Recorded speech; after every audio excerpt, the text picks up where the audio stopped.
Untuk sesaat, kami ingin kamu mengingat kembali masa kecilmu, saat ketika kamu tidak sibuk atau terbebani dengan tekanan hidup yang datang, saat kamu tumbuh dewasa, saat kamu riang dan memiliki seluruh hidupmu di depanmu. Tidak ada yang lain selain potensi dan peluang. Waktu yang lebih sederhana ketika penghargaan tertinggi yang bisa kamu raih bukanlah nilai atau promosi, tapi sesuatu yang sederhana seperti ibu atau ayahmu menempelkan gambar yang kamu buat di pintu kulkas. Oh, menjadi anak-anak lagi, kemudian mungkin kembali ke masa muda lebih baik dibiarkan sebagai fantasi. Sulit membayangkan bahwa sesuatu yang begitu murni, begitu sederhana dan sehat seperti gambar di kulkas bisa menjadi sesuatu yang gelap bahkan mengerikan. Tapi kemudian kamu belajar tentang SCP-683 dan tiba-tiba kembali ke masa kecilmu menjadi sesuatu yang kamu harap tidak akan pernah terjadi. SCP-683 adalah anomali dengan berbagai bagian. Jadi kita akan mulai dengan SCP-683-1. Sepintas itu terlihat seperti kulkas biasa. Lebih tepatnya, ini sebenarnya adalah Salvador Crossley tahun 1953. Bagi semua ahli kulkas di luar sana yang ingin tahu tentang merek dan model SCP-683-1 yang tepat. Bagi yang lain, bayangkan kulkas di mana Indiana Jones bersembunyi di dalamnya untuk secara ajaib selamat dari ledakan nuklir di kerajaan tengkorak kristal. Saya tidak tahu bagaimana kalian, tapi saya sudah merasa gugup. Seperti yang kami katakan pada pandangan pertama, kamu akan kesulitan untuk menemukan sesuatu yang tidak biasa tentang kulkas khusus ini, selain mungkin sedikit kausan di bagian luar. Di dalam sangat bersih, disimpan dalam kondisi fungsional yang sempurna untuk menjaga makanan tetap dingin. Tapi itulah hal aneh pertama tentang SCP-683-1. Karena meskipun organisasi melakukan tes dengan sengaja untuk membuatnya lebih berantakan, kulkas tampaknya memiliki fungsi bawaan yang tidak akan kamu temukan di Home Depot. Itu bisa membersihkan diri. Ya, itu kedengarannya tidak terlalu mengesankan, kecuali kalau kamu sendiri adalah pemilik kulkas dan tahu betapa mimpi buruk untuk menjaga kebersihan kulkas. Meskipun ini benar-benar aneh, ini bukan yang terakhir dari sifat anomali SCP-683-1. Berikutnya adalah fakta bahwa kabel listrik kulkas ini berakhir dengan steker yang tidak cocok dengan jenis stop kontak yang diketahui. Tampaknya lebih aneh lagi, siapa yang akan mendesain kulkas yang bahkan tidak bisa dicolokkan, bukan? Faktanya organisasi SCP harus merancang sendiri adaptor yang benar-benar unik untuk menghubungkan SCP-683-1 ke generator rumah bertenaga gas biasa. Setelah dicolokkan, SCP-683-1 berfungsi persis seperti yang kamu perkirakan dari kulkas lain.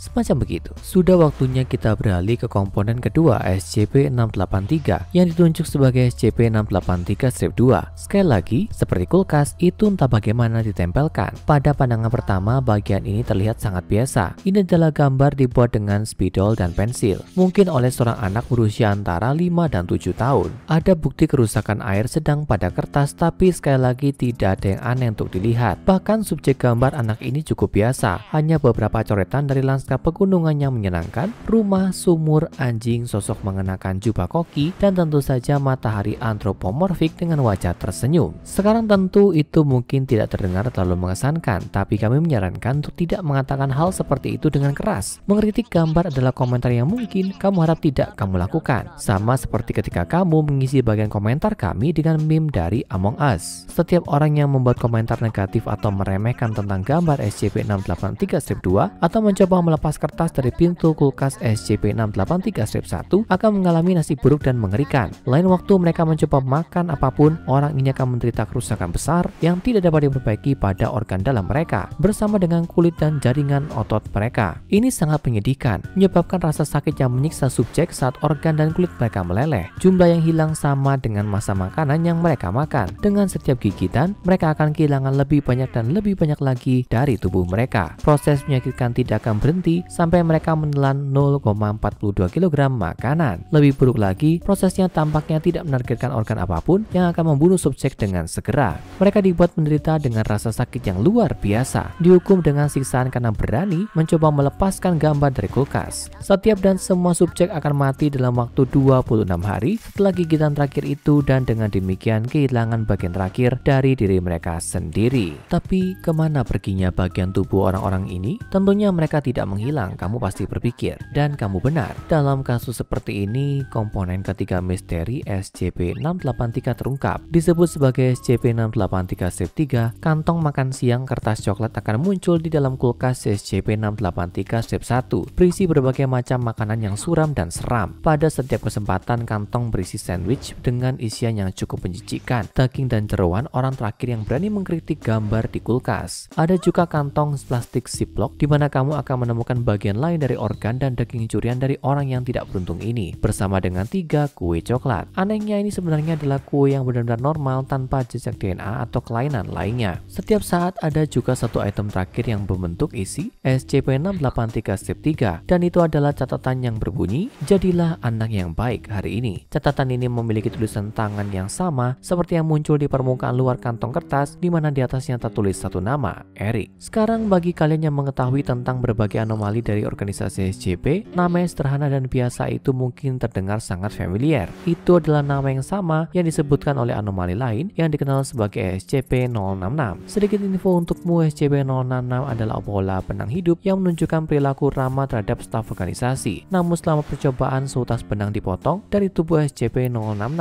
Hal ini menyebabkan benang berubah menjadi bola daging dengan sepasang mata fungsional yang menonjol darinya. SCP-066 menjadi permusuhan terus-menerus menanyakan Eric setiap kali seseorang terlalu dekat dengannya. Nama yang sama Eric juga ditemukan terukir di bagian belakang SCP-168. Anomali lain yang ditemukan oleh organisasi SCP. SCP-168 adalah kalkulator anomali yang sebenarnya memiliki beberapa tingkat perasaan dan memiliki kemampuan untuk berkomunikasi. Jadi siapa Eric? Nah, teori berkisar jauh dan luas, tapi tidak ada jawaban pasti tentang siapa atau seperti apa Eric. Beberapa mengklaim dia adalah entitas yang mengacaukan kenyataan, yang lain mengandaikan dia sebagai SCP yang belum diketahui organisasi. Terlepas dari itu, dia terhubung dengan beberapa entitas yang menarik, kalkulator hidup, bola benang yang dulu ramah, dan kulkas dengan gambar anak-anak di atasnya yang dapat mencuri organ orang dan memasukkannya ke dalam kantong makan siang khusus untuknya. Tampaknya Eric adalah seorang anak, mungkin anak sekolah, bahkan mungkin orang yang bertanggung jawab untuk menggambar di SCP-683. Anak ini bahkan berpotensi menjadi anomali. Tentu saja ini semua hanya spekulasi yang merajalela di pihak kita. Jadi mungkin yang terbaik adalah cukup dimengerti saja. Seperti yang telah kami katakan sebelumnya, itu hanya sebuah teori dari SCP terungkap. Eric mungkin tetap menjadi salah satu dari banyak misteri organisasi yang belum terjawab selama bertahun-tahun yang akan datang. Tapi kalau jawaban itu tidak memuaskanmu, mengapa kita tidak kembali ke SCP-683? Mungkin sesuatu di kulkas akan memberi kita petunjuk lebih lanjut tentang misteri siapa Eric. Kulkas pertama kali ditemukan oleh organisasi SCP di unit penyimpanan sebuah rumah di Washington yang dimiliki oleh seorang wanita bernama Yolanda. Secara kebetulan Yolanda adalah seorang kolektor perabot rumah tangga antik, termasuk kulkas, yang mungkin menjelaskan mengapa dia tidak berpikir untuk membuang kulkas model lama dari tahun